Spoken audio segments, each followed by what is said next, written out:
A lot of people have dreams, but most of them keep dreaming. I also had a lot of dreams, but I fulfilled most of them. And I will tell you how I did this, and maybe I can inspire you to do the same. It all started here. After my studies, I got the chance to sail, do an Atlantic crossing on a sailing boat. So, of course, I did. And the feeling to be one with nature on the ocean, dolphins playing with the waves every day. We saw killer whales, we saw whales, we caught our own tuna. And also the feeling in your night shift that you're one with nature, one with the ocean. You are able to think about things you never think about. So I came back and I had this new dream. I wanted to do the same, but then with good friends, and not only the Atlantic, but the whole world. So I came back, and I was so enthusiastic, and I went to my friends and a couple of friends from my studies. And yeah, they never sailed before, but they said, wow, that sounds nice. And your parents, they have a sailing boat, so why not go sailing this summer? It's almost summer, with your parents' boat. So we did. Here we are. That's me. I was not so gray at that time. And my friends in my parents' sailing boat. And after 2 weeks sailing to France, we had this dream together. I shared my dream, and it became their dream as well. So I went to my parents. Well, I'm going to sail around the world for 2 years. And they said, well, okay, that was a shock. I said, but you have a sailing boat, and maybe we can borrow it for 2 years. And they said, well, okay, well, it's already a shock that you're going away for 2 years. And then they said, well, we saved a lot of money to buy this boat, and it's our little child. So if you want to fulfill your dream, you have to save your own money, of course. So we did. We started a bank account with the 4 of us. We went sailing every year on this sailing boat of my parents, because the guys couldn't sail yet, and we we needed to practice. So we saved money for 4 years, and then there was a really important moment. We had to make the decision. There was money to buy a sailing boat, and then we looked each other in each other's eyes, and we had the feeling already that, and 2 friends pulled out because of personal reasons. Then I looked my friend Arjen in the eye, and we said to each other, okay, well, and now? 1 hour later, we decided to do it together. And 4 months later, we bought our sailing boat in Curaçao, in the Caribbean. And 9 months later, we sold our house, we quit our jobs, and we both had girlfriends, but did it stop us from going? No. We jumped into the plane to Curaçao, to our new home for the next coming 2 years, Pegasus. This is how she came out of the water, with a whole coral reef hanging on it. This is somewhere halfway. We had a lot of problems. It was 3 hours sleep every night for 3 months. But after 3 months, this was the end result. And we were able to sail around the world, to fulfill our dream. We were sailing these beautiful oceans. And here in Holland, you have to pay taxes to drive your car on the road. And these beautiful oceans you can use for free. And if you know the important role of the oceans, almost 70% of the oxygen is produced by our oceans. And almost 50% of the CO2 is absorbed by the oceans. And they have the greatest biodiversity. If you know this, we wanted to do something back. And we did. We left as ocean reporters, and we visited all kind of projects, ocean projects, along the way. So, World Wildlife Fund, Red Cross, a couple of projects of the MSC, the Marine Stewardship Council. That's the one and only sustainable fishing brand in the world. So, please, if you buy a piece of fish, please only buy MSC certificated fish. So, really interesting projects we visited. That was a nice project of Nan Hauser in the Cook Islands, the whale lady. Google her, she's great. And this is Sea Shepherd, you all know, but we visited a project in Galapagos, and they were fighting against the illegal catch of shark fins. That's a really big problem. If you're interested, check the documentary Shark Water. It's really interesting. Well, so we left as ocean reporters. Of course, we had a lot of media attention. That was our goal, to tell about the important role of the oceans. And this was our trip. You know, all Curaçao, I guess. and the first stop was Panama. So we went through the Panama Canal, up to the Galapagos Islands, and then we did this 21 days trip. So of course we couldn't drop anchor on 4 kilometers of depth. So we sailed 24/7 and 4-hour shift, 4 hours sleep or working on the boat or cooking. And this trip was 21 days non-stop, and we didn't saw any land, no boats at all. But finally we arrived in paradise, and this is really paradise. I don't think I have to say more, but here we were. The fruit was falling from the trees. There were ladies with flowers in their hair. They were like big mamas, but we didn't care. We were in paradise. We traded a fishing hook for a bread, and we stayed in this paradise for 7 days. It was fantastic. But of course, it was not only paradise. Here we just survived a Hurricane 4 storm, and the whole mainsail was ripped apart. And we had to sail through the piracy area near Somalia. We did it in 2010, and 2010 was the year of the most attacks. So we survived, you can see. And finally, we sailed safely into the Red Sea. And there was one of the most special moments of the whole trip. We were anchored up, and we were diving there, and there was a dolphin coming to us. And we thought, wow, a dolphin alone? Normally they live in groups. So that was strange already. And then we saw why she came to us. This is this dolphin. You can see here a fishing line. And there was a fishing line in her rostrum. That's the name of a mouth of a dolphin. All the way back to the tail. And she couldn't swim properly. So we helped her, and we put her tail in the dinghy, in our rubber boat. And we cut the line. And I made this picture. And I looked in the eyes of one of my most favorite animals, and it was so special. And I tried to convince her to open her rostrum. Finally she did, and I was able to take out the fishing line, and there was some blood, but there was also freedom. And we came out of the water like, wow, what did we do? We saved the dolphin, and it was like a mesmerized.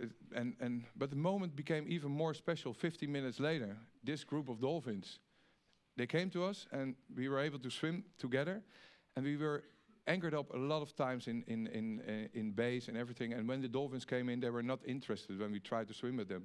And now we were able to swim in between them. I made this picture. And so he or she came back to thank us, but to thank us. We did this to her. We threw in the fishing line. We throw in so much plastic in the oceans. This is a picture we made somewhere on the Indian Ocean, but almost every week we saw islands, little plastic islands like this. We sailed through an oil spot for 2 days. It's crazy. So it's a really big problem. And also, we ended our trip finally through the Mediterranean. There's a lot of plastic as well. And there was finally the homecoming moment. Here we arrived after 2 years in Amsterdam on the other side of the central station. And I couldn't talk for 50 minutes. It was so emotional. It was weird to see everybody again. And yeah, we had the best party ever until 9 o'clock in the morning. You can imagine. But then there also, we sold the boat. It was an end of a dream. But the dream continued a little bit. We wrote a book about the trip and about the oceans. And we sold our footage. We filmed everything to a Dutch national television. So we had an 8-episode TV series. Prime time on Sunday evening, so that was really cool. And we were able to tell about the oceans. And after that, I couldn't get this image out of my head. All the plastics in the oceans. It's a really, really big problem. We caught a lot of fish, but we caught more plastic than fish. Even the most tiny part of plastic was on our fishing hook. So it's a big problem. All the plastics here.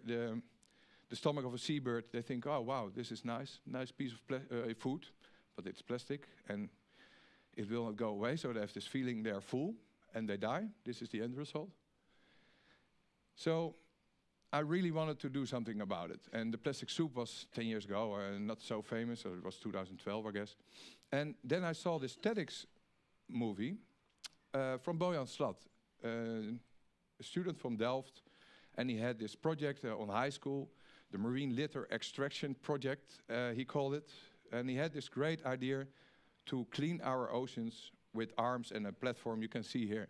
So I thought, wow, this is this is great. This is simple, but such a great idea.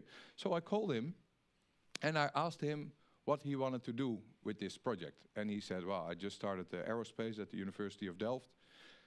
First, I want to finish my study, but I also want to do once a feasibility study to see if my project is really feasible. I said, well, I can help you, and I would love to help you. And so we started. I was working on the project for a couple of days a week, voluntarily, of course. And we started a foundation. We called it the Ocean Cleanup. Now I think most of the people here know what the Ocean Cleanup is. And after a couple of months, we were working 70 hours a week already, and he quit his study, and but the project went viral. That's really good, but we received 1,500 emails sometimes a day. What to do with that? So that's Bojan. He said, well, okay, we do a complete media stop in a startup. Can you imagine? So a good idea, because first we wanted to prove the project was feasible. And of course we needed a bigger team of volunteers to answer all the emails, but also to work on this feasibility study. But we also used this moment to start our first crowdfund campaign. And we raised almost $100,000, and that was good. And we were able to fulfill this dream and make this this feasibility study happen. And finally, after 2 years, of course, we kept on working voluntarily. After 2 years, we were invited all the time, all around the world, by people that wanted to help us. And here we are in California. We met the founder of the Plastic Soup, Captain Charles Moore.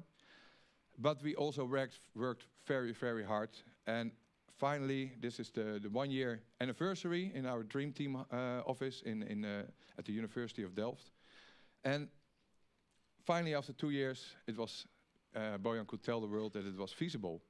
Here, Bojan is in New York and telling everybody, well, we are going to do it. And at that moment, we opened the doors for the media again. And we started our second crowdfund campaign, as you can see here. We raised, this is a screenshot of my laptop 2 days before the end of the campaign. And as you can see, we raised already over $2 million. And that's donation crowdfunding, so this is really something. After half a year later, so I worked 3 years on the Ocean Cleanup. For me, a dream came true. I'm good in startups, and this startup was successful.